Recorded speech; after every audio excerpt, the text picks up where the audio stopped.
হ্যাঁ, ছেলের দায়িত্বটা আজকে পালন সে করছে, এজন্য তাকে আমি ধন্যবাদ জানাচ্ছি। কি দায়িত্ব পালন করছে? যখন আমরা খাইতে বসছি, যখন আমাদের খাবার দিছে আজকে গান কমিটি, আমি যখন ভাত খাওয়ার জন্য হাতটা সামনে বাড়াইছি, মানে হাতটা পরিষ্কার করেই তো আমি ভাতটা খাবো, তাই না?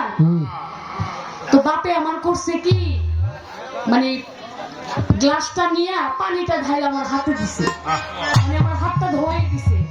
আমি না তাকায় রইলাম। বাস্তব কথা, মানে একজন শিল্পী, সে ছোট হোক বড় হোক, তার একটা পার্ট তার কাছে, তা আমার কাছে না বিষয়টা ভালো লাগছে। আর সবচেয়ে বেশি ভালো লাগছে যে এটা মানে গোড়া ঘরটা কোথায়, এই ভাবনাটা আমার মধ্যে চলে আসছে তখন।